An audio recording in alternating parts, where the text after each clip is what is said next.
So much push on Ethereum treasuries as the stablecoin use case kind of conflicted between buying Bitcoin versus ETH treasury.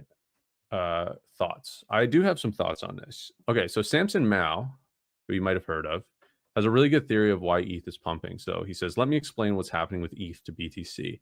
Most ETH holders have a lot of Bitcoin, ICO/insiders. So the initial coin offering of the 2017 era, a lot of people were accepting Bitcoin for their token, and people were getting these token allocations in exchange for Bitcoin. So a lot of those ETH holders that were minting tokens on ETH also hold a lot of Bitcoin. So there's a lot of crossover between ETH whales and Bitcoin whales. That might not be seen when you're looking through Bitcoin Twitter, but a lot of the Bitcoin Twitter people posting are, Bitcoin maxis and plebs, and not really the large holders of these kind of both, right? And he says, and they are rotating that Bitcoin into ETH to pump it up on new narratives, Ethereum treasury companies. So they're using the narrative, the hype of Ethereum treasury companies as a way to push up the price, because the price has to go up from people buying. Hype is not enough. Hype has to create buyers, more buyers than sellers, to drive the price up. But if they become buyers, they're sort of they're natural buyers in there, but they're sort of, their incentive is to push the price up. So they're manipulating the price up. They are buying. It's all, free market and whatnot. But their goal is to push the price up. So once they've gotten it high enough, they'll dump the ETH, creating new generational bag holders, and then rotate the gains back into BTC.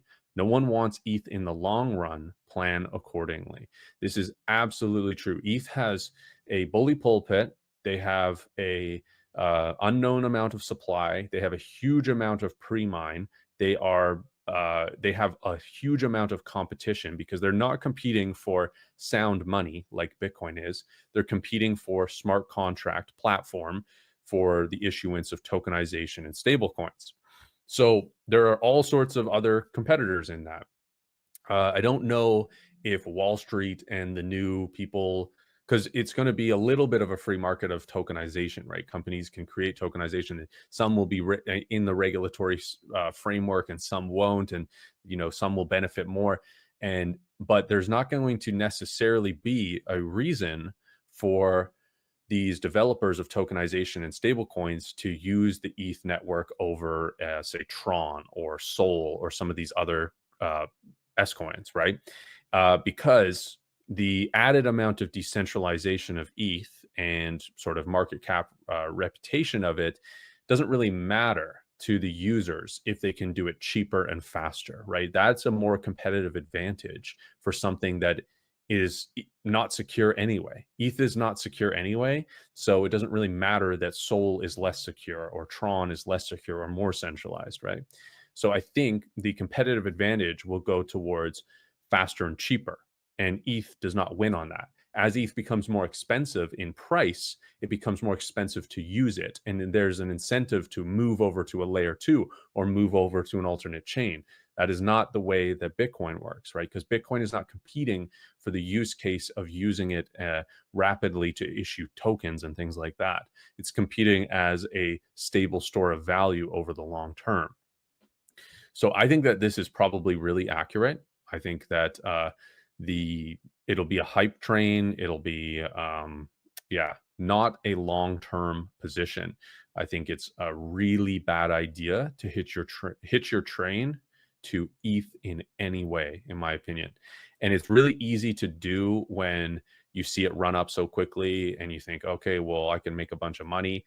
A lot of that money's been made, and you will end up being the bag holders, right? That's the concept there, is once these whales start dumping their ETH back, realizing that it's a short-term position, and knowing that Bitcoin is a long-term position, they will leave people holding ETH for a long term.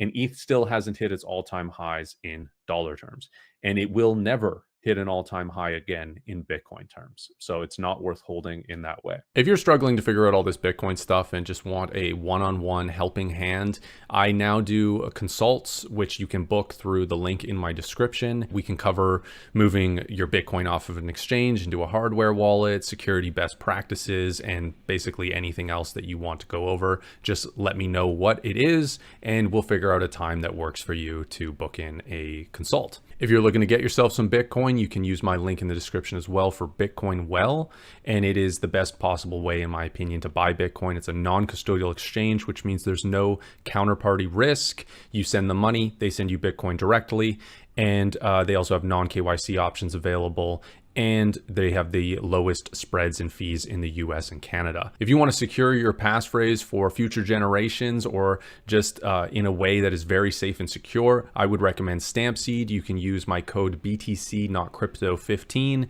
and get 15% off. They have a titanium seed plate and a stamping kit that works really well, and it is a great product. Check them out as well with the link in the description.